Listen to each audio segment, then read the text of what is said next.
नमस्कार दोस्तों, कैसे हो? आज हम आपके सामने एक बहुत ही महत्वपूर्ण क्लास लेकर आए हैं। आदिकाल के तीसरी क्लास है आदिकाल की। और इससे पहले हमने आदिकाल की 2 क्लासें करा दी है। और किसी ने अगर नहीं देखी है तो देख सकता है।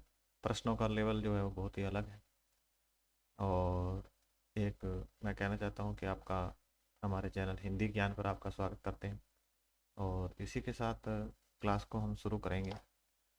और इससे पहले कहना चाहता हूँ कि जो प्रश्न जो क्लास थी हमारी, उससे पहले हमने आदिकाल पे प्रश्न किए।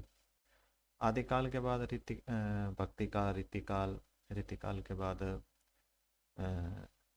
आधुनिक काल के अंदर हमने किया भारतेंदु युग, द्विवेदी युग, छायावाद युग, प्रगतिवाद युग, प्रयोगवाद युग, उसके बाद नई कविता। तो इस प्रकार एक सीरीज पूरी की हमने। और कल आदिकाल की एक दूसरी क्लास लगाई थी, आज आदिकाल की तीसरी क्लास है। तो इस प्रकार क्लासों का लेवल जो है वो बहुत ही अलग है। नहीं है तो आप देखना आज क्लास को। और क्लास बनाने का मकसद यही है कि जो कम से कम मैं तैयारी कर रहा हूँ वो दूसरे बच्चे भी साथ में तैयारी करें मेरे। और साथियों, तैयारी जितनी हम अच्छी करेंगे उतने ही जो लेवल अच्छा होगा हमारा। और इससे पहले मैं बता देता हूँ आपको कि मैंने हिंदी से बीए किया हुआ है, एमए किया हुआ है, इसके साथ बीएड किया हुआ है। सी टेट के दोनों पेपर क्लियर है, पंजाब टेट का सेकंड क्लियर क्लियर है, यूजीसी नेट क्लियर है। तो इसके साथ मैं कहना चाहता हूँ कि अब जो आने वाला पंजाब में लेक्चर कैडर, मास्टर कैडर की वैकेंसी आ रही है, तो तैयारी को एकदम बहुत ही अच्छे लेवल पे करना है हमने। किसी भी तरीके से ऐसे नहीं है कि लेवल हम कम रख लें और बाद में हमारे को कोई परेशानी हो। इससे अच्छा है कि अच्छी अच्छी क्लासें देखना है, अच्छी किताबें पढ़ना है, जिसका लेवल एकदम बढ़िया होना चाहिए। तो इस प्रकार मैं कहना चाहता हूँ कि किसी को किताब के पढ़ने से याद होता है और किसी को वीडियो देखने से होता है। तो अगर किसी व्यक्ति को वीडियो देखने से होता है तो मैं आपको एक पक्की सलाह दूंगा कि अपने चैनल पे फ्री ऑफ कॉस्ट वीडियो बनाई जा रही है। सिर्फ इसलिए बनाई जा रही है कि मैं भी लेक्चर और मास्टर कैडर की तैयारी कर रहा हूँ, ताकि मैं एक बार वीडियो टाइप करता हूँ, फिर कंप्यूटर में चढ़ाता हूँ, फिर एक बार पढ़ता हूँ, फिर आपको क्लास जब हम क्लास करते हैं तो एक बार और पढ़ लेते हैं, तो 3-4 बार रिवीजन हो जाती है मेरी। तो इसीलिए मैंने ये शुरू किया है कि चलो ठीक है, कुछ नहीं, वीडियो यूट्यूब पे बने मत बने इसका कोई वो महत्व नहीं है, पर हमारा जो लेवल है वो थोड़ा सा ठीक रह जाएगा। इसी के साथ हम आज की क्लास शुरू करेंगे। और प्रश्नों का लेवल जो है बहुत अच्छा है। आप देखेंगे कि आपने एक प्रश्न किसी की क्लास में देखे नहीं है अभी तक, ऐसे ऐसे प्रश्नों का लेवल है। तो चलो शुरू करते हैं। पहला ही प्रश्न है कि हिंदी साहित्य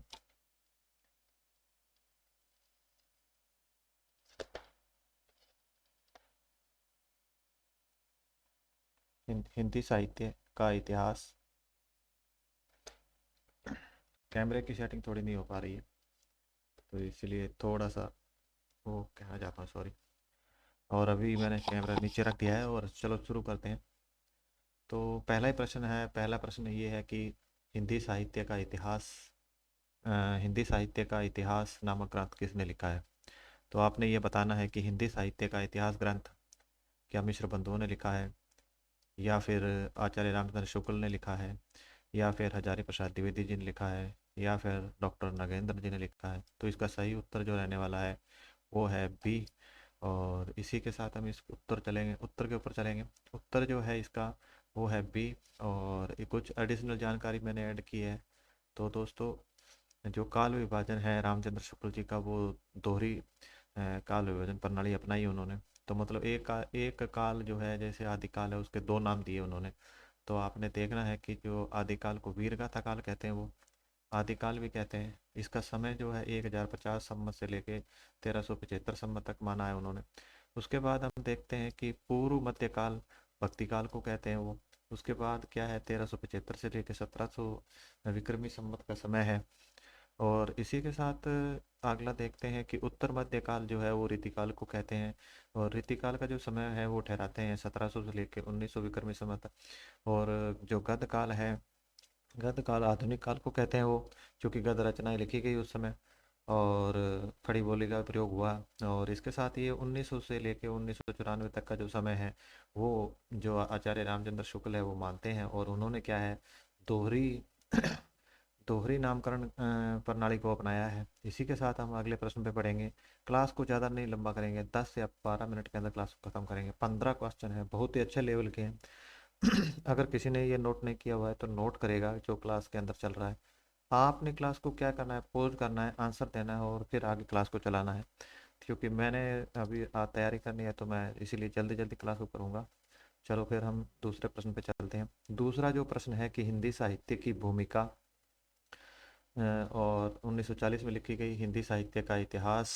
आदिकाल जो है 1952 में लिखा गया। हिंदी साहित्य का उद्भव और विकास जो है वो 1952 में लिखा गया। तो ये किसने लिखे हैं, तो ये रामचंद्र शुक्ल जी ने लिखे हैं, या हजारी प्रसाद द्विवेदी जी ने लिखे हैं, या राम कुमार वर्मा जी के ग्रंथ हैं, या फिर क्या नाम डॉक्टर गणपति चंद्र गुप्त के हैं। तो आपने इसका उत्तर देना है कि ये जो तीनों ग्रंथ है ये हजारी प्रसाद द्विवेदी जी के हैं। ठीक है, इसी के साथ हम इसका उत्तर देखते हैं।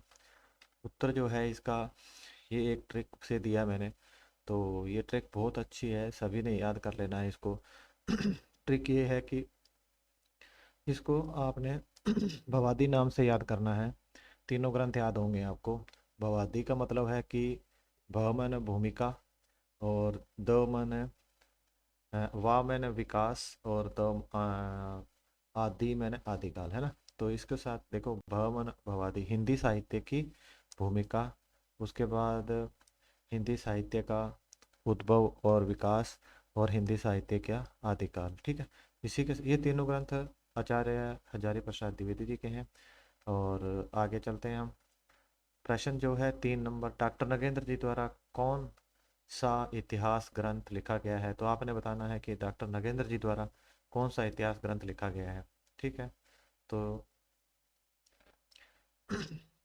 हिंदी साहित्य का इतिहास 1973 में लिखा गया, क्या ये है। और हिंदी साहित्य की भूमिका जो 1940 में लिखी गई, जहाँ हिंदी साहित्य का इतिहास 1929 में लिखा गया, या हिंदी साहित्य का इतिहास 1931 में लिखा गया। तो इसमें से आपने बताना है कि कौन सा है।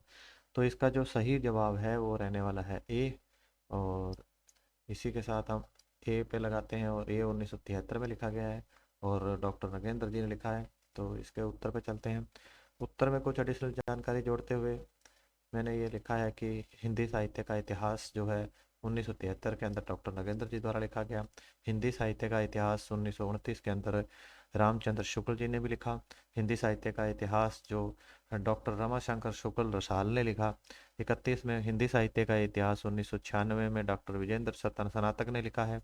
और हिंदी साहित्य का इतिहास 1957 में शकुंतला अग्रवाल जी ने लिखा है। तो कहीं हमारे को ये शक या भय ना रह जाए कि हिंदी साहित्य का इतिहास रामचंद्र शुक्ल जी ने लिखा है। तो देख लो, अगर कोई डाउटफुल है तो आपने पक्का इसको चेक करना है, और उसके कमेंट सेक्शन में डालना है कि ये वाला जानकारी गलत है, क्योंकि जो मेरे पास बुक है उसके अंदर से बनाए मैंने। तो चलो फिर अगले क्वेश्चन पे चलते हैं। अगला ही प्रश्न है कि हिंदी साहित्य का दूसरा इतिहास 1996 वाला के कौन लिखा है। तो आपने बताना है कि हिंदी साहित्य का दूसरा इतिहास है तो ये किसने लिखा है। राम कुमार वर्मा जी ने लिखा है, या हजारी प्रसाद द्विवेदी जी ने लिखा है, या फिर हरिवंश राय बच्चन जी ने लिखा है, या शिव सिंह सेंगर ने लिखा है। तो आपका उत्तर क्या ठहरने वाला है। इसका उत्तर जो है वो रहने वाला है सी। और सी बोले तो डॉक्टर हरिवंश राय बच्चन जी, जो कि अमिताभ बच्चन के पिताजी हैं। अ, और इसी के साथ हम अगले प्रश्न पे चलेंगे। अगला प्रश्न है कि राजस्थानी भाषा और साहित्य नामक ग्रंथ किसने लिखा है। प्रश्नों का लेवल जो है बहुत अच्छा है। आपने इनको सभी को क्या है, नोट कर लेना है अगर आपके पास नोट नहीं किए हुए तो राजस्थानी भाषा और साहित्य का जो रचनाकार है ग्रंथ के, वो राम कुमार वर्मा है, या हजारी प्रसाद द्विवेदी हैं, या फिर बच्चन है, और या फिर मोतीलाल मेनारी है। तो इसका उत्तर पे चलेंगे। उत्तर जो है इसका वो रहने वाला है मोतीलाल मेनारिया। ठीक है, तो डी आंसर है। इसी के साथ आगे बढ़ेंगे। मोतीलाल मेनारिया ने 2 ग्रंथ और लिखे हैं, वो देख लो। राजस्थानी साहित्य की रूपरेखा लिखी 1939 में, और राजस्थानी पिंगल साहित्य लिखा इन्होंने। ठीक है, तो ये 3 ग्रंथ हो गए हैं, आपने बड़े ध्यान से देखना है, नोट कर लेना है इनको। ठीक, इसके साथ है आधुनिक साहित्य की प्रवृत्तियां नामक ग्रंथ है किसने लिखा है। तो आधुनिक साहित्य की प्रवृत्तियां नामक ग्रंथ जो है क्या राम कुमार जी ने लिखा है, या फिर नामवर सिंह ने लिखा है, या बच्चन ने लिखा है, या मैनारिया जी ने लिखा है। तो इसका जो आंसर है वो बी रहने वाला है। मैनारिया जी ने क्या नाम नामवर सिंह ने लिखा है। इसी के साथ हम अगले प्रश्न पे चलेंगे। अगला ही जो प्रश्न है वो हिंदी साहित्य का आधुनिक इतिहास। बिल्कुल, आधुनिक इतिहास के बारे में आपने बताना है कि ये आधुनिक इतिहास किसने लिखा है। हिं- तो आधुनिक इतिहास क्या है, क्या सह ही हुआ मतलब क्या है, सच्चिदानंद हीरानंद वात्स्यायन अगेय जी ने लिखा है, या फिर हजारी प्रसाद द्विवेदी ने लिखा है, या बच्चन सिंह ने लिखा है, या मोतीलाल वेनारिया ने लिखा है। तो इसका जो उत्तर ठहरने वाला है वो ए है, यानी कि सच्चिदानंद हीरानंद वात्स्यायन अगेय जी ने लिखा है। ठीक है, इसी के साथ हम कुछ आगे चलेंगे। आगे चलने पे 7 नंबर प्रश्न जो है वो आपके सामने है कि हिंदी साहित्य का संक्षिप्त इतिहास 1931 में नामक पुस्तक किसने लिखा है। मतलब हिंदी साहित्य का संक्षिप्त इतिहास 1931 वाला है वो किसने लिखा है। तो आपने बताना है क्या इसका अकेय जी हैं, या फिर नंद दुलारे वाजपेयी हैं, या फिर बच्चन है, या फिर मोतीलाल बेनारी है। तो इसका तो उत्तर है वो सही उत्तर है वो रहने वाला है नंद दुलारे वाजपेयी जी। इसी के साथ हम अगले प्रश्न पर चलते हैं। अगला प्रश्न जो हमारी स्क्रीन के ऊपर है कि हिंदी साहित्य में एकांगी विदा और एकांगी सम्राट के नाम से किन्हें जाना जाता है। तो आपने बताना है कि हिंदी साहित्य में एकांगी विदा और एकांगी के सम्राट किसे कहा जाता है। तो आपके उत्तर क्या रहने वाला वो देखते हैं कि राम कुमार वर्मा जी हैं, या फिर हजारी प्रसाद द्विवेदी जी हैं, या महावीर प्रसाद द्विवेदी हैं, या फिर शिव सिंह सेंगर जी हैं। तो आपका उत्तर जो है ये रहने वाला है। तो इसी के साथ इसकी एडिशनल जानकारी चले। एडिशनल जानकारी में लिखा है कि इनको महादेवी वर्मा एवं भगवती चरण वर्मा के साथ छायावाद की लघुत्रयी, वही लघुत्रयी दो बनाई गई है, एक लघुत्रयी है, एक दृक्त्रयी है। तो लघुत्रयी में 3 है, महादेवी वर्मा, भवानी चरण वर्मा और डॉक्टर राम कुमार वर्मा। ठीक है, इसी के साथ अगली जानकारी पे चलेंगे कि हिंदी साहित्य में एकांगी विधा, ये प्रश्न पिछला है, सॉरी। इसके साथ 10 नंबर पे चलते हैं कि ये जैन कवि शालिभद्र सूरी को हिंदी का प्रथम कवि मानते हैं। तो कौन से राइटर हैं जिन्होंने के शालिभद्र सूरी को जो है हिंदी जैन कवि शालिभद्र सूरी को हिंदी का प्रथम कवि माना है। क्या राम कुमार वर्मा जी ने माना है, या फिर हजारी प्रसाद द्विवेदी जी मानते हैं, या फिर गणपति चंद्र गुप्त मानते हैं, या फिर शिव सिंह सेंगर मानते हैं। तो इसका जो उत्तर है वो रहने वाला है सी। सी जो बोले तो डॉक्टर गणपति चंद्र गुप्त हैं। तो इसका इसी के साथ हम आगे बढ़ेंगे इसके उत्तर पे जाने से क्या है कि इन्होंने हिंदी काव्य में श्रृंगार परंपरा और महाकवि बिहारी विषय पर भी पीएचडी की है। तो ये एडिशनल जानकारी है डॉक्टर गणपति जी के बारे में कि इन्होंने क्या है हिंदी काव्य में श्रृंगार परंपरा और महाकवि बिहारी विषय पर पीएचडी 1959 में की है। ठीक है, इसी के साथ अगला प्रश्न देखते हैं। 11 नंबर प्रश्न है कि इन्होंने आदिकाल को जय काव्य काल और रीतिकाल के कला काल कहकर पुकारा है। तो ये कौन है। डॉक्टर राम कुमार वर्मा है, हजारी प्रसाद द्विवेदी हैं, और या फिर आपके हजारी प्रसाद द्विवेदी, गणपति चंद्र गुप्त, और या फिर डॉक्टर शुक्ल रसाल। तो इसका आंसर जो है वो डी रहने वाला है। और इसी के साथ हम इसके उत्तर पे जाएंगे। तो उत्तर इन्होंने डी है। इन्होंने हिंदी साहित्य का इतिहास 1931 में लिखा है। ये उसी में भी लिखा था जो 1 नंबर प्रश्न था उसमें, और यहाँ भी दे दिया मैंने। ठीक है, तो इसको आपने पक्का ध्यान देना है कि ये जो हिंदी साहित्य के इतिहास ग्रंथ है ये काफ़ी लिखे गए हैं, तो आपने इनको नोट करना है। ठीक है, इसी के साथ हम 12 नंबर प्रश्न पे चलेंगे। इन्होंने आदिकाल को अत्यधिक विरोधों और अव्याघातों का युग कहा है। प्रश्न एक बार फिर दोहराते हैं। इन्होंने आदिकाल को अत्यधिक विरोधों और व्याघातों का युग कहकर पुकारा है। तो आपने उत्तर देना है कि डॉक्टर राम कुमार वर्मा जी हैं, या फिर हजारी प्रसाद द्विवेदी जी हैं, या फिर गणपति चंद्र गुप्त हैं, या डॉक्टर रमा शंकर शुक्ल रसाल हैं। तो आपका उत्तर क्या रहने वाला है। तो ये है राम कुमार वर्मा जी, या फिर हजारी प्रसाद द्विवेदी जी हैं, या फिर गणपति चंद्र गुप्त हैं, और या फिर डॉक्टर रमाशंकर शुक्ल रसाल है। तो इसका जो सही उत्तर है वो बी रहने वाला है। हजारी प्रसाद द्विवेदी जी ने इन्होंने आदिकाल को अत्यधिक विरोधों एवं व्याघातों का युग कहकर पुकारा है। ठीक है, इसी के साथ हम आंसर देखते हैं कि इन्होंने शुक्ल के वीरगाथा काल को भी आदिकाल नाम दिया है। तो आदिकाल नाम किसने दिया है? तो आदिकाल नाम की जो संज्ञा है वो हजारी प्रसाद द्विवेदी जी ने दी है। ठीक है, तो इसके साथ अगला एक प्रश्न देखते हैं कि किसने हिंदी को अंग्रेजों के द्वारा आविष्कृत भाषा कह के पुकारा है। तो आपने ये बताना है कि हिंदी भाषा को किसने अंग्रेजों द्वारा आविष्कृत भाषा कहकर पुकारा है।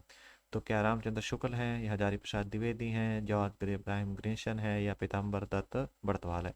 तो इसका उत्तर आपकी तरफ से क्या रहने वाला है? इसका उत्तर जो है वो रहने वाला है भाई सी।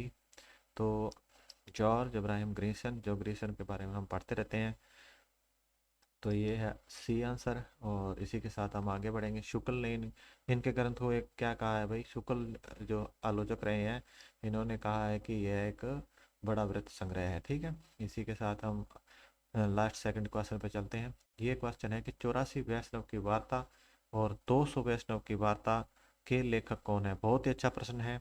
ये भक्तिकाल संत कवि में से लिया गया है। जैसे वो क्या नाम है, ये जो कृष्ण भक्त कवि है उनमें से है ये। क्योंकि जो विठलनाथ है, वल्लभाचार्य जी है, उनके जो बेटे हैं गोकुलनाथ, उन्होंने लिखी है 84 वैष्णव की वार्ता और 252 वैष्णव की वार्ता। ठीक है, तो इसका आपने जवाब देना है क्या है। तो इसका राइटर जो है ना, ये है गोकुलनाथ जी है। ठीक है, ये एक प्रश्न आदिकाल में घूम रहा था तो इसको मैं उठा के लाया और ये आपको बताया है जानकारी। देखो इसका क्या है कि वल्लभाचार्य जी थे, और वल्लभाचार्य जी के बाद उनके बेटे विठलनाथ हुए, और उनके बेटे गोकुलनाथ हुए। तो इनके कहने का मतलब है इनके 84 भक्त और इनके 252 भक्त। ठीक है, इनके ऊपर लिखा है गोकुलनाथ जी ने क्या लिखा है कि 84 वैष्णव की वार्ता यहाँ पे लिखी इन्होंने, और यहाँ पे विठलनाथ जी के जो 252 थे उनकी 252 वैष्णव की वार्ता लिखी। तो ये प्रश्न एक ही व्यक्ति ने दो लिखा है, तो आपने बिल्कुल अच्छे से याद करना है कि जो गोकुलनाथ के वल्लभाचार्य जी थे वो दादाजी थे, और विठलनाथ पिताजी थे। ठीक है, तो इसी के साथ हम लास्ट प्रश्न पे बढ़ेंगे। तो लास्ट ही प्रश्न क्या है कि annals annals and activities of Rajasthan 1889 में किस लेखक के द्वारा लिखी गई है? तो ये जो क्या होता है, अंग्रेजी के नाम जब हम हिंदी में लिखते हैं तो उनको पढ़ने में थोड़ी सी दिक्कत आती है, क्योंकि इंग्लिश में उस नाम को पढ़ने में अलग तरीके से है, हिंदी में उस अक्षर को अलग से तरीके से पढ़ा जाता है। क्योंकि जितनी प्रोनाउंसिएशन उसके अंदर अच्छी होती है इंग्लिश के अंदर, उतनी हिंदी में नहीं हो पाती। अगर हिंदी का वर्ड इंग्लिश में लेके जाते हैं तो वैसा नहीं, रोमन में अगर लिखते हैं तो उतनी अच्छी नहीं हो पाती है। तो क्या है, analysis and activities of Rajasthan 1889 ईस्वी में किसके द्वारा लिखी गई है? तो आपने उत्तर देना है क्या मॉनियर विलियम्स के द्वारा लिखी गई है, या फिर फर्कहार के द्वारा लिखी गई है, या कर्नल टॉड के द्वारा लिखी गई है, या फिर देखा जाए तो मैकाले के द्वारा लिखी गई है। तो इसका जो उत्तर है वो सी रहने वाला है कि कर्नल टॉड के द्वारा लिखी गई है। ये लास्ट प्रश्न था, और इसके उत्तर को एक बार थोड़ा एग्जाम कर लेते हैं कि कर्नल टोड ने पृथ्वीराज रासो को प्रमाणित ग्रंथ मानने वाले इतिहासकार हैं भाई। ये एक ध्यान देना है कि कर्नल टॉड जो है ना, इन्होंने जो पृथ्वीराज रासो को जो क्या नाम है, चंद्रबरदाई द्वारा लिखा गया है, उसको इन्होंने प्रमाणित ग्रंथ माना है। तो इसी के साथ क्लास को ख़त्म करेंगे। और तो दोस्तों, क्लास अगर आपको कैसी लगी, अगर क्लास आपको अच्छी लगी है तो आपने चैनल को सब्सक्राइब कर लेना है, और क्लास को लाइक करना है, शेयर करना है। अगर किसी प्रकार की कमी लग रही है, प्रश्न किस प्रकार के चाहिए आपको, तो आप पक्का हमें कमेंट सेक्शन के अंदर ये लिख के बताना है कि लेवल इस प्रकार रहना है। अगर क्लास ठीक है तो आपने पक्का उसके अंदर लिख देना है कि सही क्लास चल रही है। तो इसी के साथ दोस्तों हमें दे इजाज़त, और धन्यवाद दोस्तों हमारे साथ जुड़ने के लिए।